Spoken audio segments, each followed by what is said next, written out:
Hello everyone, and welcome back to Kryx Wrestling. Today we will discuss about Austin Steve, the Storm Cold. If you are new here, make sure to hit that subscribe button and turn on notifications so you never miss any of our videos. Now, without further delay, let's start the video.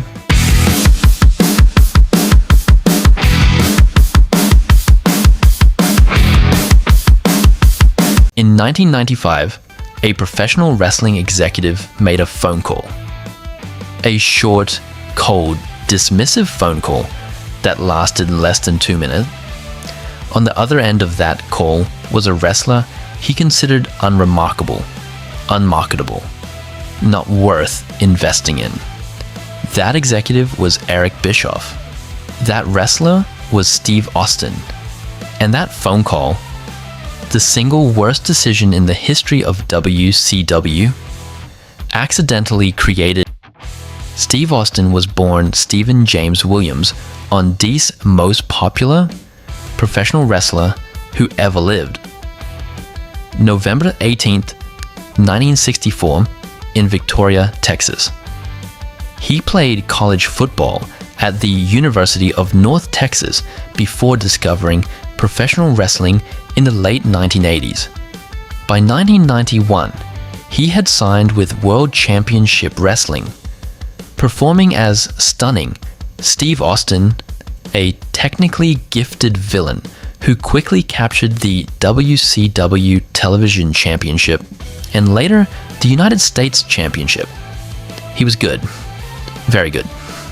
But in WCW, with Hulk Hogan dominating the company's direction and politics, controlling every creative decision, Austin found himself consistently pushed to the side.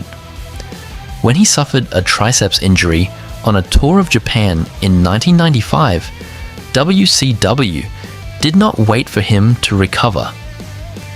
Eric Bischoff picked up the phone, told Austin he was released, and hung up. No meeting, no respect, just a phone call.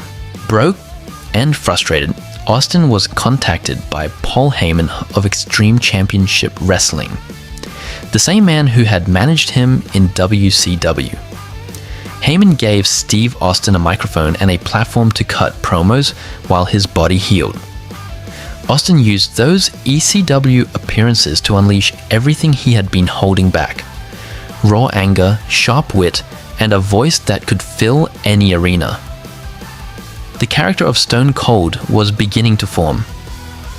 By December 1995, the WWF came calling. Austin signed and debuted as the Ringmaster. A bland corporate gimmick that went nowhere fast. WWE Creative offered him new names: Chili McFreeze, Fang McFrost. Austin rejected all of them. Then one afternoon, sitting at home with his wife Jeannie, she handed him a cup of tea and said 4 words that neither of them knew would change wrestling history forever. Drink it before it goes stone cold. Austin stopped, looked at her, and said, "That is my name." On June 23rd, 1996, at the King of the Ring tournament, Stone Cold Steve Austin defeated Jake the Snake Roberts in the finals. What happened next was unscripted in its brilliance. Austin grabbed the microphone and delivered a single line that became the most famous promo in professional wrestling history. Austin 3:16 says, "I just whipped your ass." The crowd erupted. T-shirts were printed within days. A phenomenon had been born. Within 2 years, Austin was headlining WrestleMania. Within 3, he had become the single biggest draw in the history of professional wrestling, surpassing even Hulk Hogan. The same Hulk Hogan that Eric Bischoff had chosen over Steve Austin in 1995. The WWF won the Monday Night Wars. WCW collapsed. And the man Bischoff had fired over the phone became the face of the company that destroyed everything Bischoff had built. Eric Bischoff has since publicly admitted that firing Steve Austin was the single biggest mistake of his professional career. He called it totally disrespectful in the way it was handled, and has never fully escaped the irony of what followed. Stone cold.